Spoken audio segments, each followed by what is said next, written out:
Melihat peti mati berwarna merah darah di depanku, Yan Yuan memasang beberapa segel dan larangan di atasnya. Namun segel aslinya membuat Yongdong tidak bisa melepaskan diri. Ini peti mati berwarna merah darah, kenapa ada larangan? Sungguh suatu masalah. Kekuatan jiwa Xiaoyan terungkap mencoba mendobrak batasan yang ditempatkan pada peti mati berwarna merah darah. Aku melihat alis Xiaoyan perlahan mengerut. Sungguh pelanggaran segel yang kuat. Xiaoyan memecahkannya setengah hari kemudian. Pembatasan itu seperti labirin itu bisa dipecahkan tetapi butuh waktu. Xiaoyan tiba-tiba merasa sangat marah melihat peti mati berwarna merah darah. Xiaoyan tiba-tiba mengencangkan jarinya, dia mengangkat tangannya dan meninju peti mati berwarna merah darah. Tapi saya tidak bisa mengontrol apakah peti mati ini masih bisa dipertahankan secara utuh. Bagaimanapun, menyimpannya tidak akan berpengaruh pada Xiaoyan. Ledakan. Peti mati berwarna merah darah itu tiba-tiba bergetar hebat.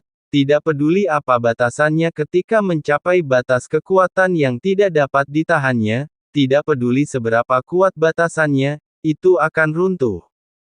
Hanya saja Xiaoyan menghancurkan peti mati merah darah dengan cara ini. Kemudian musim dingin abadi di peti mati akan menderita. Bukan hanya peti mati berwarna merah darah yang bisa menahan pukulan Xiaoyan. Dan ada musim dingin abadi yang tersegel di peti mati ini. Saat pembatasan pada peti mati merah runtuh, kekuatan di tangan Xiaoyan juga mengalir ke peti mati. Seluruh peti mati bergetar hebat lalu meledak, kabut berwarna merah darah memenuhi udara dan setelah peti mati itu meledak, ada sesuatu yang bulat di dalam kabut merah seperti monster yang bertentakel di antara benda bulat. Ini sepasang mata melebar rapat dan mata terbuka. Ini musim dingin yang abadi, sama sekali tidak bisa bergerak. Bukan hanya tidak bisa bergerak, Yongdong juga merasakan tentakel ini terus-menerus menempel di tubuhnya, memberinya rasa tercekik yang kuat di ruang gelap ini. Dan tentakel ini tidak sekadar menempel di tubuh Yongdong. Faktanya, ia terus-menerus menyerap vitalitas musim dingin yang abadi. Jika Xiaoyan tidak menyelamatkannya, kemudian mereka mungkin diserap oleh tentakel ini sampai vitalitasnya benar-benar terputus. Pada akhirnya, dia benar-benar berubah menjadi boneka, tepat saat Yongdong merasa putus asa. Tiba-tiba dia merasakan punggungnya digenggam erat. Yongdong tidak punya waktu untuk bereaksi lalu dia tiba-tiba ditarik keluar dari tentakel merah dengan kekuatan yang sangat besar. Saat cahaya muncul di depan mataku lagi, Yongdong terengah-engah sejenak. Setelah beberapa saat, dia berangsur pulih, batuk-batuk, muntah. Sungguh tidak nyaman. Yongdong mengeluarkan cairan kental merah dari mulutnya. Dia bahkan tidak tahu kapan cairan itu masuk ke tubuhnya. Baru sekarang saya menyadari sesuatu yang aneh, seluruh tubuh telah layu. Sudah berapa lama sejak saya disegel di dalam? Terlihat bahwa efek ini tidak biasa, terima kasih. Tuan kecil, setelah Yongdong pulih, baru saja dia mengepalkan tinjunya erat-erat di depan Xiaoyan dan mengangkat tangannya. Terima kasih kembali lagi pula, kamu juga melindungiku. Xiaoyan berkata dengan tenang, tidak ada ekspresi di wajahnya. Metode orang ini aneh, dan tubuh fisik dewa asli ini terlalu takut dengan racun. Semua kekuatan berasal dari kekuatan Qi dan darahnya sendiri. Aliran darah dalam tubuh terlalu cepat. Selama Anda menggunakan kekuatan Anda, racun akan cepat menyebar ke seluruh tubuh Anda, kata Yongdong. Mendengarnya, perlahan ekspresi pahit muncul di wajahnya. Sebagai anggota klan Cimi, dia sebenarnya kalah dari sampah semacam ini. Agak tidak masuk akal. Saat Xiaoyan mencapai 4 kata terakhir, sengaja memperparah suaranya keterlaluan, Xiaoyan merasa begitu jari pembunuh bintang yang digunakan oleh musim dingin abadi. Saat Xiaoyan melihat tubuh fisiknya, adalah dewa asli bintang 8 jika sesuai dengan apa yang dikatakan Jin Huanshen, jari pembunuh bintang ini adalah salah satu keterampilan bertarung inti klan Genshin. Yongdong seharusnya tidak bisa melakukannya. Tentu Xiao Yan juga tidak mengetahui tingkat kerahasiaan spesifik dari jari Zuxing ini. Benarkah hanya keluarga kerajaan Genshin Impact yang bisa mempelajarinya? Ini benar-benar ceroboh. Dan tidak ada cara untuk melawan racun. Yongdong sepertinya tidak mendengar maksud kata-kata Xiao Yan. Dia hanya berkata sambil tersenyum masam. Xiao Yan menatap Yongdong dengan mata yang dalam. Mencoba mencari kekurangan di dalamnya, tapi yang terakhir tampak sangat biasa, sepertinya seperti itu tidak ada masalah besar dengan kekalahan. Apakah kamu sudah jatuh cinta pada dewa asli bintang 7? Xiao Yan melihat segel bintang 8 di alis Yongdong. Sekarang ada 7 mengajukan pertanyaan dengan sadar, itu. Untuk melawan harus menggunakan kekuatan bintang yang rusak. Yongdong menyentuh alisnya dan berkata tanpa daya. Tapi bahkan di sini Yongdong masih belum menyebut jari bintang Zuan. Sepertinya tidak mau menyebutkannya, juga takut untuk menyebutkannya. Kilatan cahaya yang tidak terdeteksi melintas di mata Xiao Yan.